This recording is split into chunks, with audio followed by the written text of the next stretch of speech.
Triple M, Robbie and Carly on this Monday morning, and we've got Dave from MAFS with us right now. Final week of Married at First Sight, so, you know, all the action is happening. And Dave, hello, thanks for coming on, mate. How are you? Good morning, guys. Yeah, good for a Monday, I'll tell you that. Now, before we actually get into what's going on with you and Jamie, Robbie brought something up that I want to bring to you. He has a theory that you don't remember seeing him that night in Melbourne at the club, and when he brought it up to you during the interview a week later, you seemed a bit hazy on the details. Hey, maybe I don't remember, but if I bought him a drink, I was a nice person, okay? I knew it. No, that's all good, mate. Everyone was having a great night, so I can completely understand. Sorry, mate. No, you're right. I did not share the picture we took, though, which is probably a good thing because we were both looking very, very bad. Yeah, just keep it and bribe me with it later. Now, to bring it back to Married at First Sight, it's nice to see you and Jamie back on track, but I'm not going to lie, Dave, just like Jamie, I'm very, very cautious now.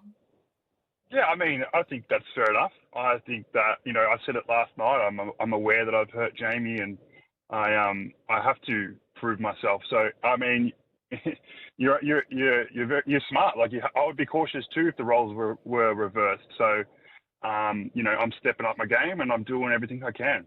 Yeah, after last Sunday, you obviously had the challenge put to you. Do you feel like you ended up stepping up and sort of meeting the expectations?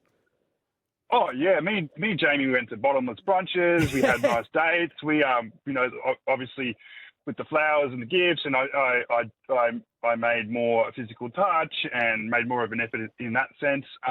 Yeah, and we're in a good spot. Like, it's, I know you only see bits and pieces in the couch and this and that, but yeah, off camera I really stepped it up and we had a great time. It was really interesting on the couch seeing Jamie kind of almost retract her feelings for you. I mean, like you said and touched on there, you can understand why, because she's kind of proceeding with caution with you.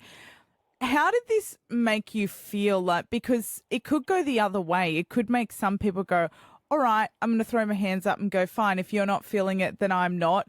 Or is it making you want to fight even harder to get Jamie back to that place? Yeah, look, I think Jamie saying that on the couch, you can see how much I hurt her, and you know, I was bad at communicating where I was, and you know, I think that this is a moment where she's given me another chance, and it's like I'm going to show up and do what I can and be the man that she deserves. So. And I guess on that as well, like, no one's perfect either. You probably did stuff up, but it's great that you both have kind of like acknowledged it and moved on and kind of fixed it as well. So it was pretty awesome to see you both right stay. Yeah, well, I think also, like, last night was good to watch back for me because taking accountability is something that, you know, you don't really see on the show this year that much, but I think that, you know, taking accountability, and, you know, they were, I wasn't crying, but my eyes were watery, okay? So it was sort of like, it was good to really live and go back to that moment because it is special. What Jamie and I had in the show especially, like, it meant something. So it was good to watch it back and feel those feelings again. Oh, well, I'm glad to hear it. And I'm also glad to hear about your dad getting some good news as well. Do you feel like that was a bit of a game changer as well because you could put your head more back towards Jamie rather than at home with your dad? Oh, that was... So I hadn't seen my dad. I hadn't spoken to my dad when I found out that news. My stepmom told me beforehand, and I was on the train with Jamie going to the city the day before, and I just broke down and cried. Like, it was such good news, and Jamie was there to support me, and it was just so nice to go home and be able to sit down with Dad, and that was the first time I'd seen him, and he told me that news, and it was just so bizarre to be able to cop that news and not be in two places at once going back to Sydney after home stays. Like, it sort of just, the weight was off my shoulders and I can focus on what I was doing. Like, it was a big mess in my head beforehand, and it was nice to come out of it in a good spot. That's so good to hear, mate. Really good news. Also, speaking of bizarre, how about on the couch last night with Ryan and Jackie? What was your take on that? Oh man, like you can't take him seriously, can you? So it's just gonna laugh. Like it was just even going back and watching it reback and go, oh yeah, that was pretty nuts. So it's just like, yeah, look, it is what it is, but it's confusing, and that's what it was the whole time for us. So yeah.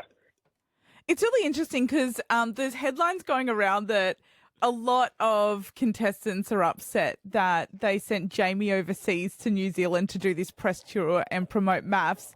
I was surprised they didn't send you with Jamie. I know you are currently at work. Don't break my heart here, but is there a reason in particular you didn't go to New Zealand with Jamie? Oh, no, let me just set that record straight. I'm so happy for Jamie that she got the chance to go. Like, well, I don't think it's you. To be fair, that was definitely not pointed at you, Dave. No, not at all. I asked why can't I go with her, and they said they only pick one a year. So last year I think it was Lauren Dunn, and this year it was Jamie. So I think if you can call up the New Zealand embassy and say, hey, get Dave over there. They would love you in New Zealand. Okay, that actually makes me feel a little bit better because I don't like seeing Jamie at the moment without you, Dave. I'm loving that you guys are back on track. Oh, I would have loved to have gone and had fun and experienced that with her, but unfortunately, yeah, they just do the one person. So we did see. And why wouldn't you want Queen Jamie over there? Jesus. Exactly right. That's what we love calling her, Queen Jamie. Just quickly, we do see that there's another big plot twist coming our way. Obviously, we don't want spoilers, but is it you kind of are at the end of the experiment? Was it something that threw everyone? And what is the fallout of whatever this plot twist is we're going to see tonight? Look, I think that, well, for me, I won't tell you what I did or not, but for me, I knew straight away what I was going to do. I think some other people read into the letter and took it in differently. I think interpreted differently. So, I mean, it's going to drop some bombshells. It's a doozy. It's a fucking doozy. Well, I'm probably most excited to see this week than any other week because it's like just the inserts from the outside perspective from other people coming into our little bubble. It's sort of like it's very, very interesting, and it's going to be one that's going to shock a lot of people. Ooh, I cannot wait. Hooked. Yeah, I can't wait to watch tonight. Dave, we've loved catching up with you. Some of us even in person, Robbie. And hopefully we do get to catch up with you one last time ahead of the end of the experiment. Yeah, for sure. I mean, I'm sure I'll be over in Perth visiting Billy with Jamie at some point, so we'll love to pop in. Oh, we'll get all three of you in the studio now. That would be fun. Oh, my gosh. Good on you, Dave. Thank you very much, mate. Love your work, guys. Thank you very much. Have a good day.